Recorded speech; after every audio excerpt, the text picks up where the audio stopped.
Hello, everyone.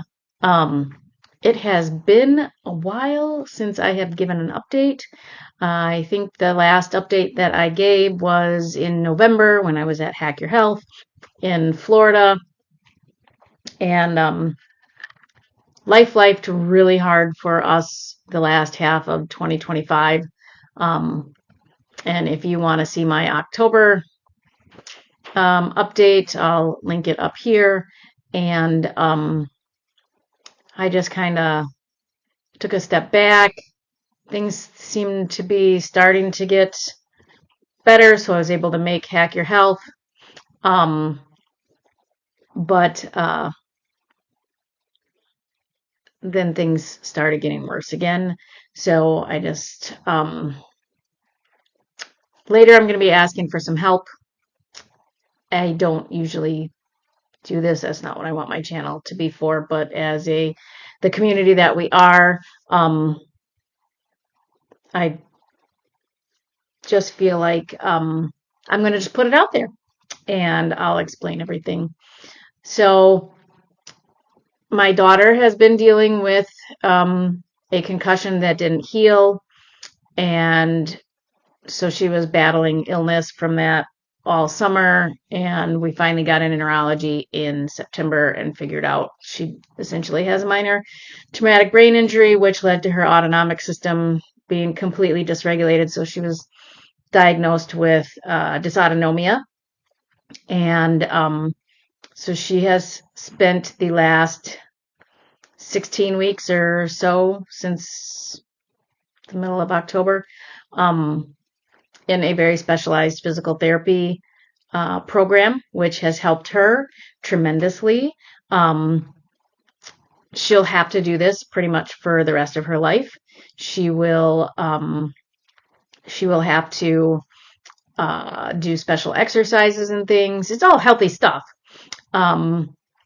Wear compression garments when she's active, but she made her goal of being able to get back into participating in sports. So that is great. We still have some more of a long road to go. This has just her body temperature doesn't get above 96 now, and most days is between 94 and 95. So she's always cold. Her fingers turn purple.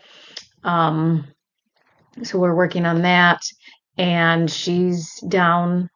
We have to watch her weight really close because for whatever reason, she keeps losing weight, and she's down to anywhere between 103 and 105 pounds, and she's 5'4". So she's not quite at the dangerous level, but she lost a lot of that weight really fast, really quick.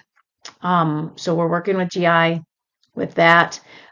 This concussion has she can't eat dairy anymore. She can't eat wheat or gluten, which we never really ate a lot of that anyway because our 13-year-old has a very bad gluten intolerance. She's not celiac, but she has a really bad gluten intolerance. And let's just face it, grains aren't good for you, and we know that. We know that in this community. But she used to be able to eat dairy, and she can't eat dairy now. And I'm getting a second opinion from another GI because the GI that we saw just wanted to throw medication at it. He didn't test anything. He didn't do, So we're trying his way for a short time, but I do have another time set up, and I'm just really proud of my daughter. She had to give up a lot in the beginning. She had to stop cross country last fall, and she just dealt with a lot of stuff. Her heart, which is fine, but her body didn't know that her heart was fine, and so it was just, she was dealing with bradycardia, so her heart rate just wanted to hang out between 35 and 40, and if she wouldn't have been feeling like crap, it would have been okay. But so it was a lot of stuff that she had to work through, and but her attitude and her perseverance and everything was just so great. We ended up in ER trips, and then having to, every Thursday, 5 hours out of our day, because it's an hour and a half to get to her special therapy. And then an hour, and sometimes when she had occupational therapy or other things like that, it made for really long days. And, her limited eating, because if there's milk hidden in anything, even if she doesn't know, which the GI doctor was trying to put it that, it's in her head. If she eats something, she's going to expect a reaction.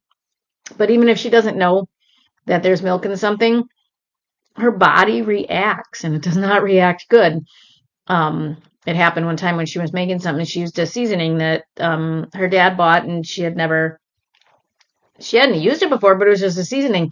So she used that, and she ended up having a pretty severe reaction. And then she was trying to figure out like what happened, and she went and looked, and here the seasoning had milk. But she didn't know that ahead of time, so it's not in her head. So her slogan for 2026 is, it's the year of the baby. Be a better you. So I'm really, really proud of her. And she graduated physical therapy just a couple of days ago, this last Thursday, and about 2 weeks early. And she got to run outside for the first time since August. So it was very bittersweet, but it's been a long road. I wanted to get on here and give a Happy New Year video. That didn't happen. So Happy New Year's, a month and a half late. Sorry.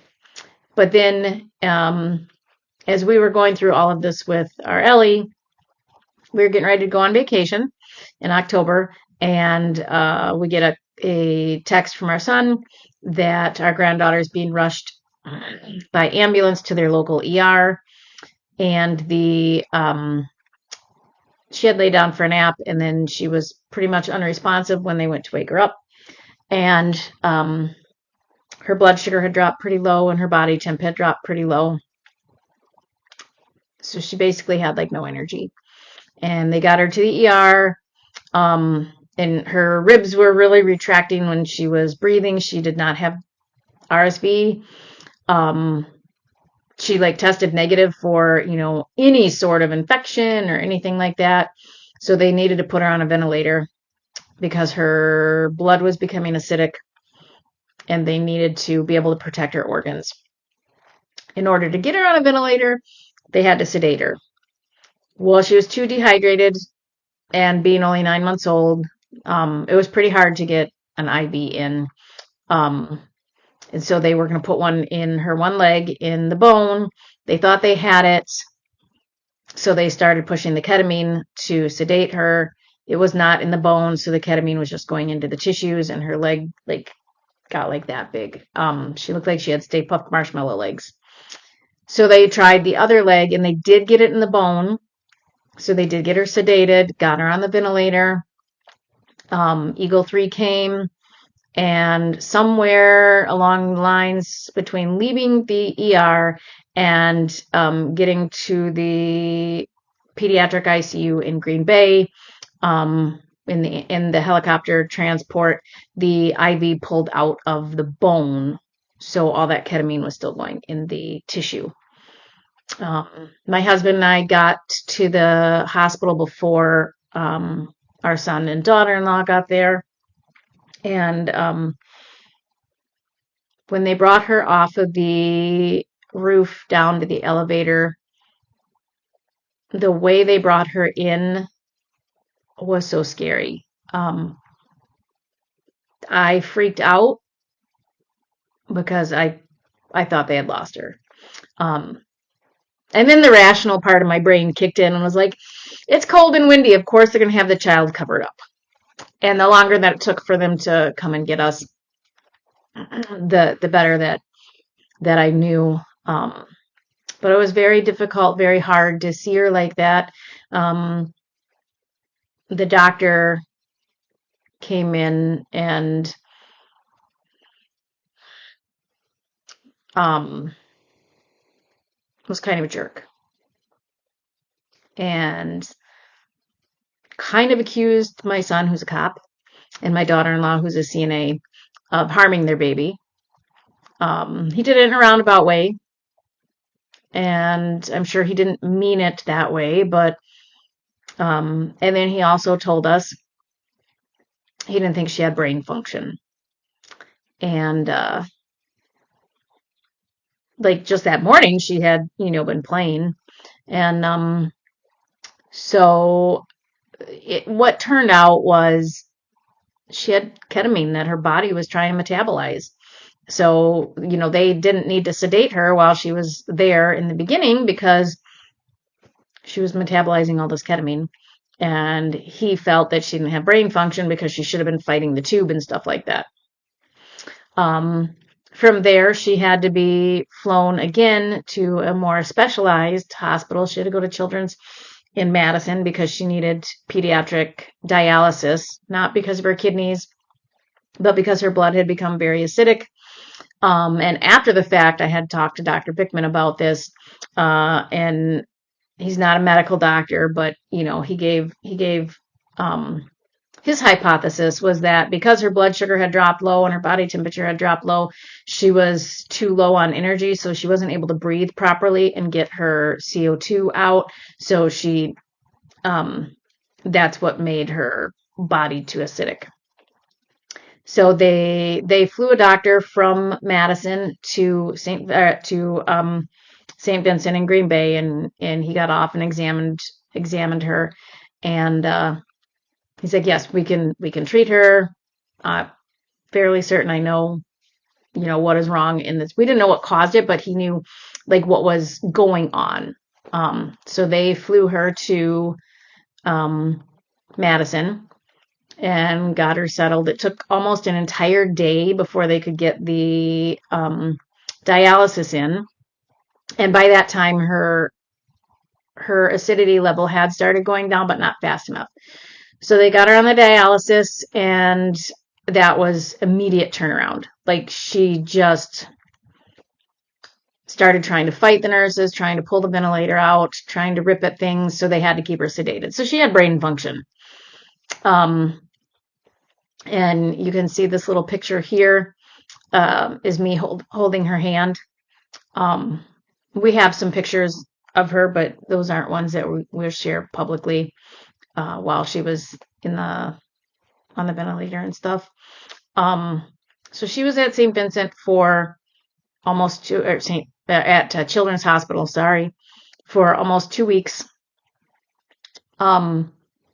Very expensive care, obviously. And we're so blessed that she's here. She's a normal little 1-year-old. It took close to 6 weeks, I think, to get the answers back. They had to send genetic testing and stuff to Mayo in Minnesota, if I remember right. But she has a very rare genetic condition where her body doesn't make ketones. It can't convert fat or anything, and they don't check ketones as babies. So a baby is born in ketosis, but that's not something that they check. So it's a really long name that I can't even remember, but it's metabolic condition. Her body will learn to compensate. So right now the treatment is she's on a carnitine supplement, and then she has to eat. During the day, she can go no more than 6 hours. We try to do 5 hours, and then at night we can stretch it to 5 hours. And I'm at Dr. Bickman's suggestion, I'm looking into a certain sort of ketone to give her, because ketones are so beneficial for the brain and the heart and everything, but her body won't be able to use things like MCT oil and stuff to convert into ketones. And she has to go to Madison monthly for blood work and stuff. So that's 3 hours from her house. So you're talking a full day. That's a day once a month that her parents have to take off work. And so their medical bills, they're drowning in medical bills, which at the beginning of this, I said I was going to put it out there for help. We did start a GoFundMe for them because even though they have insurance, it's that high deductible. So their out of pocket portion for all of that is upwards of $15,000. And then she'll have, the ongoing care. But as if that wasn't enough. So I was able to make Hack Your Health happen. I wasn't sure that that was going to be able to happen, but things fell into place. I got cheap airline. The hotel wasn't bad, so I was able to make that work. Came home from Hack Your Health, and the weekend before Thanksgiving, my son and daughter-in-law and grandbaby came over, and my 16-year-old, the one that had the concussion, she's a photographer. And if you want to check out and show her website or Facebook page or anything some love, I'll leave her stuff in the description. Just show her some love. But we did some family photos of them down in her. She made a makeshift photo studio, so you can see this picture right here. This is my little grandbaby right here. And so that was the Sunday before Thanksgiving. And my husband, Mr. Low Carb, had a really bad tooth infection. So he had started running a fever and he had the chills. And I was in the basement cleaning. He was trying to rest in the recliner, and he sends me a text that he thought he needed to go to the hospital because something just didn't feel right. Now, he's been a type 1 diabetic since he was 13, so 32, 34 years, something like that. And prior to us learning Dr. Bernstein's methods and eating low carb, what we were told for him to eat was essentially high carb. Now, if you tell a doctor we were told to eat high carb, they look at you like you're crazy. But he was told to eat 75 grams of carbohydrates for breakfast, lunch, and supper, and 15 to 30 grams of carbohydrates for snacks, and then just cover it with insulin.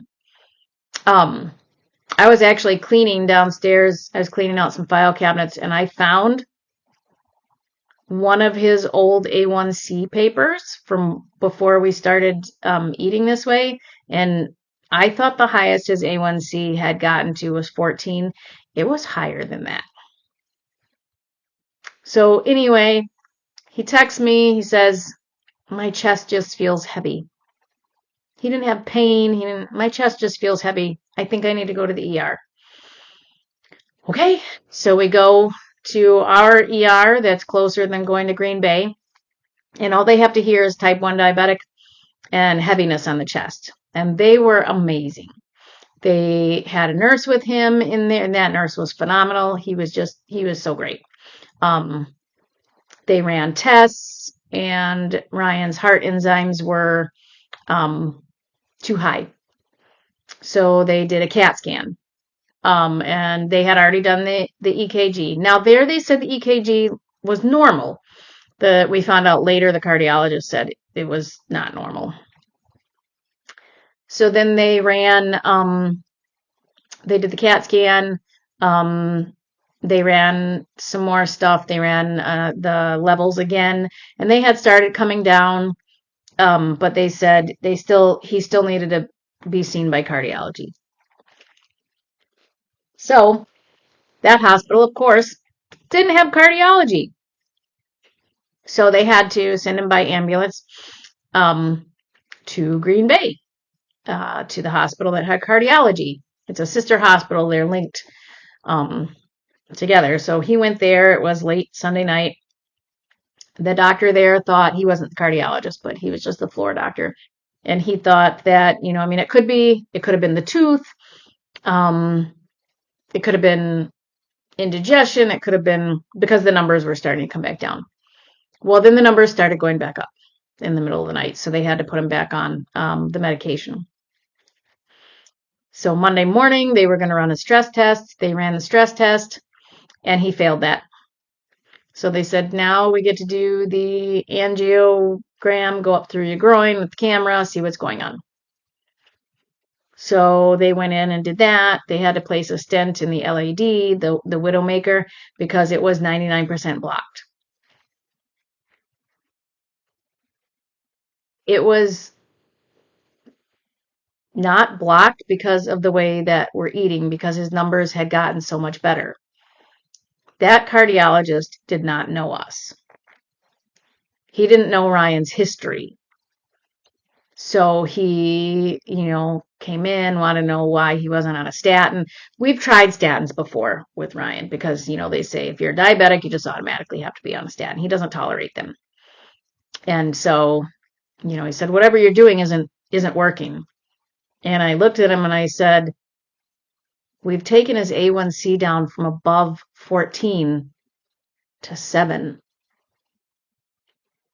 I think what we're doing is working. We've only been at this for like 4 years now, 4 or 5 years eating this way. And he had all those years prior of damage.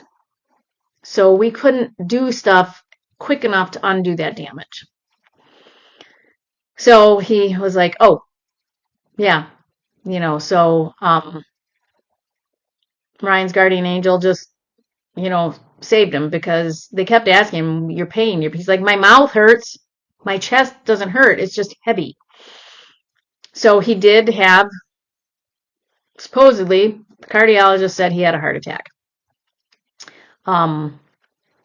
So that, we had that happen. Then, so he's on some blood pressure medication, but it's not because his blood pressure is high. It's to help strengthen the heart. And they didn't bother to tell us. One of the side effects are if you get too warm or you move too quickly, you can get really dizzy. So on Thanksgiving, he's taking a shower. We're hosting Thanksgiving at a different facility because we've got, with all of his relatives, a really big family. So it was our turn to rent a facility and do that. So he's taking a shower and he's like, I don't feel so good. So he sits down and then he has what I think is a seizure. And it wasn't a seizure. What the doctor at the ER said, because I called 911, was that he just didn't he didn't get enough blood or oxygen to his brain. And once we got him out of the warm shower and got him, and he was fine, but they still took him. So yeah, we have all of that. And so we've got some medical bills going on, and we'll survive from them. We'll get it figured out. It's my son and daughter-in-law that I'm really asking for some help for them. So the baby is doing wonderful. She's walking around. She's learning sign language. She turned a year old on the 31st of December, and she is expecting a new little sibling in June. And we are beyond blessed. And so even if you don't feel called to give to the GoFundMe, I don't even like putting this out there, but we're a community, and I know I've helped others in this community when they've had things, and my page will not be used for, like, my channel won't be used for stuff, it's just this one time. Sometimes, if it wasn't for my kids, I wouldn't ask. But as a parent, so even if all you can do is offer prayers, and that we can figure things out and figure out which ketone supplement to get her and, all of that. we're beyond blessed because our daughter is here. She just graduated physical therapy. Our grandbaby is here. Our 20-year-old got married in November, and they're expecting their first little one. So we've got 2 more grandbabies coming. My husband is still here. And the other thing that I wanted to put, I can't imagine if we were not living this lifestyle, eating clean, whole food, low carb, carnivore-ish. Um, my husband, I don't think, would be here.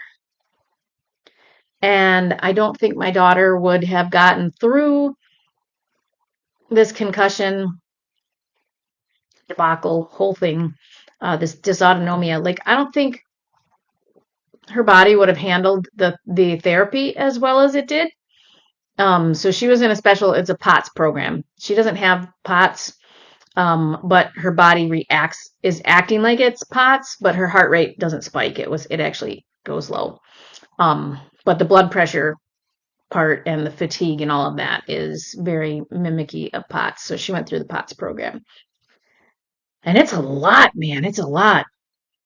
But I think if we would have been eating how everyone else eats, or the majority of people, just on the standard American diet, I don't think her mindset would have been as good. And I don't think her body would have recovered. I think it would have remained even more inflamed than it already, than it was.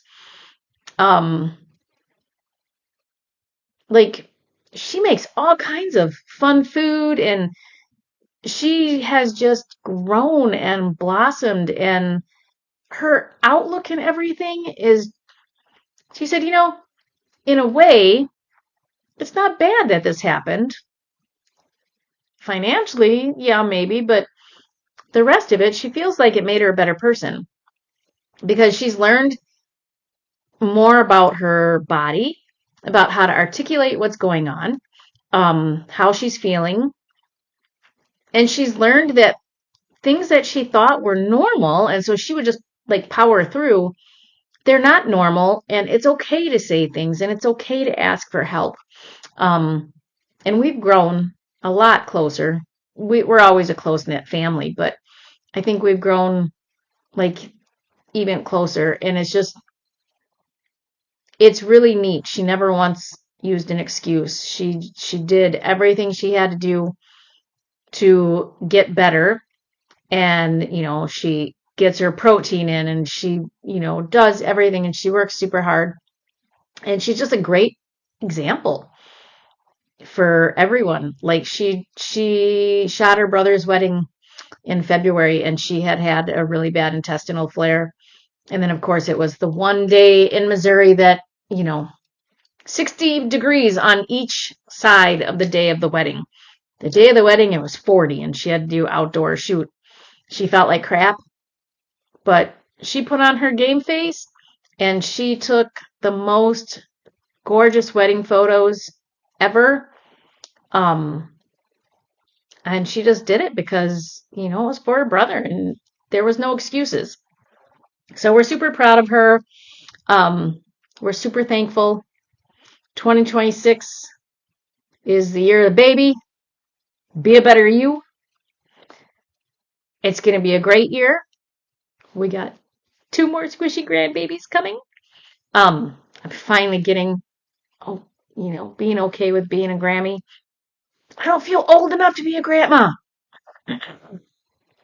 In my head, I know I am, but yeah, I don't feel it. So this is my girl with her physical therapist on Thursday for their last therapy session. So it was very bittersweet. Yeah, I don't have a new wedding photo to post yet of the family because Ellie's still editing them. Otherwise, I would post one there, but unless I can get one before I edit and put this up. So we'll see. Might be able to. See. See. So I will link the GoFundMe down below. I might be able to figure out how to do a QR code up here. It's actually not GoFundMe. It's GiveSendGo. Because the GoFundMe can take a lot of fees. GiveSendGo takes less. So if you want to share this, that's wonderful. If you want to just offer prayers, that's wonderful. If you want to give $5, God bless you. Every little bit helps because she's going to have, ongoing care. And we'll figure out my husband's medical bills. Ambulances aren't in network with anywhere, so that makes bills a little more there, but that's okay. My husband's still here, and that's all that matters. So with that, I am going to end this, and that was my whole life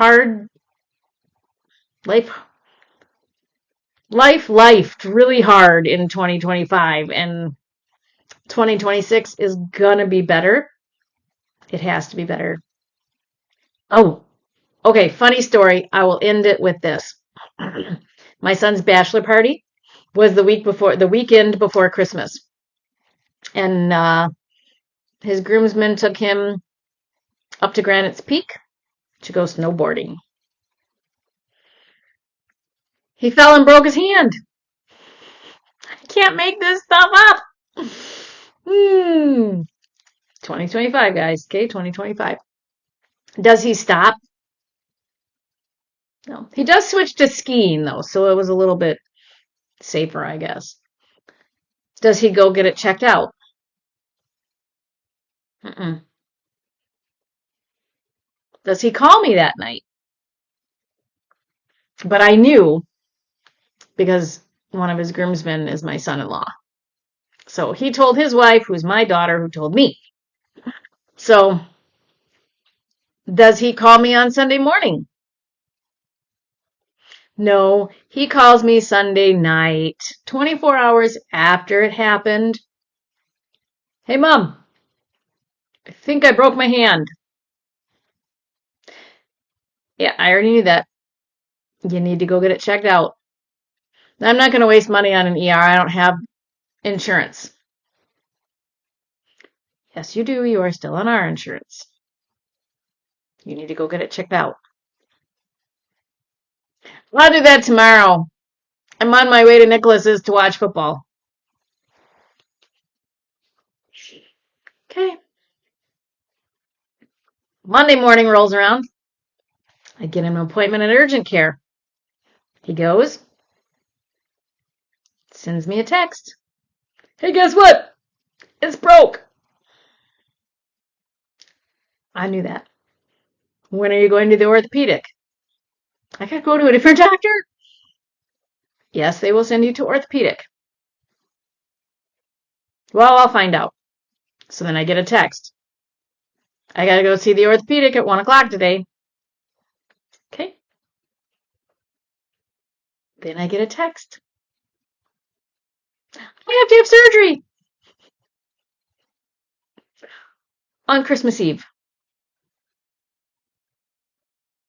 So instead of spending Christmas Eve day finishing my wrapping and doing all the stuff that I need to do for Christmas,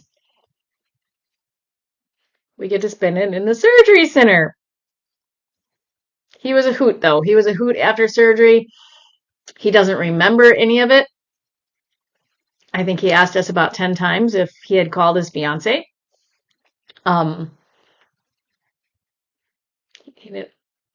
It was so Christmas this year was very interesting. It was wonderful. We were very blessed. Got to see our little grandbaby toddle around because she's walking all over the place now.